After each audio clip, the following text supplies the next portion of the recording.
नमस्कार मित्रों, कैसे हैं आप लोग। मैं उम्मीद करता हूं आप सभी लोग स्वस्थ होंगे। आज हम जिस विषय को लेकर प्रस्तुत हुए हैं, अब जब फिल्म जगत में इस नशे का रहस्य उद्घाटन हुआ तब एक ऐसा नाम प्रकट हुआ जिसकी कल्पना शायद ही कोई लोग कर पाए होंगे, और वो नाम था दीपिका पादुकोण का, जिसने चलचित्र के ऊपर एक राजपूत छत्राणी पद्मावती का किरदार निभाया और वास्तविक जीवन में जब उसकी हकीकत सामने आई और उसके जब वीडियो समाज में प्रकट हुए तो उससे उनकी जो प्रतिष्ठा, जो छवि समाज के अंदर थी, वो पूर्ण रूप से धूमिल हो गई। दीपिका पादुकोण की कुंडली का अगर हम विश्लेषण करते हैं, दीपिका पादुकोण का जन्म कोपेनहेगन डेनमार्क का है। इनकी कुंडली तुला लग्न की है। तुला लग्न में इनके मंगल, केतु और चंद्रमा विराजमान है।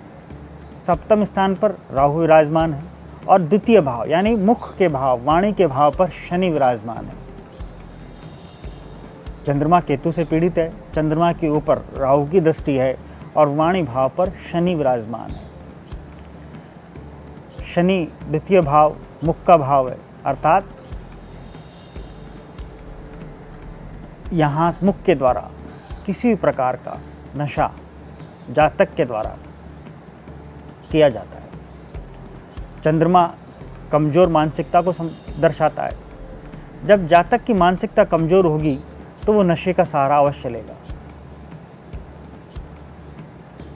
चंद्रमा जब भी पापाक्रांत होगा तो जातक नशे का सहारा लेगा,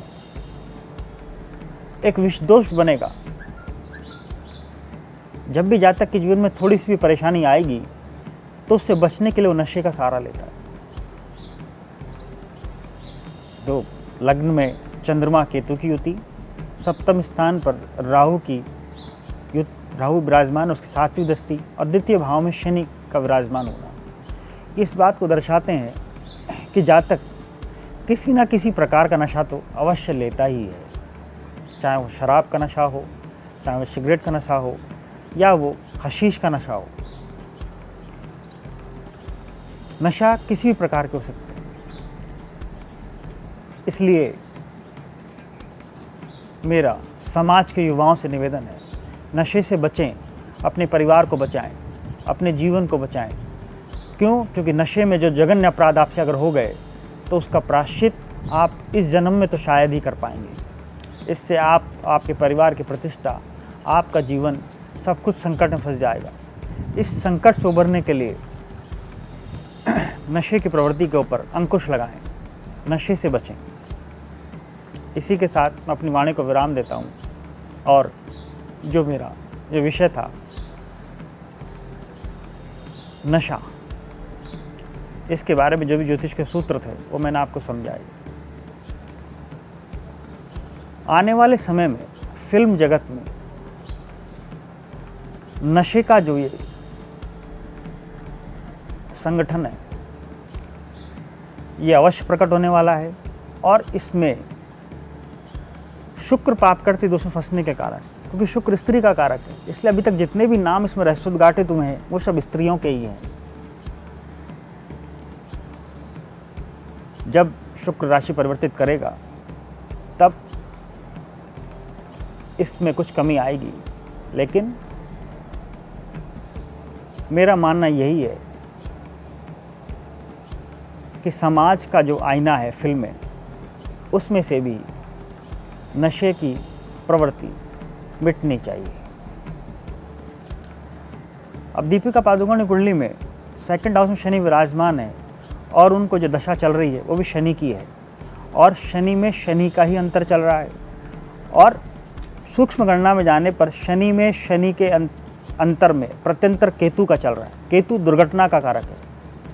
23 सितंबर को 2020 को राहु ने वृष राशि में राशि परिवर्तन किया है, और वृष राहु शुक्र की है, और शुक्र का संबंध फिल्म से है, स्त्री से है, सौंदर्य से है। और 23 सितंबर के बाद में ही दीपिका पादुकोण का नाम इस नशे के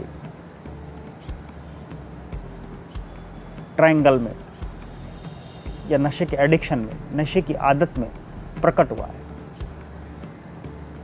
शनि में शनि का अंतर और केतु का प्रत्यंतर उनके लिए कष्टदायक है। हम ईश्वर से प्रार्थना कर सकते हैं बस कि आजकल के युवा नशे से बचें और अपने जीवन को बचाएं। धन्यवाद।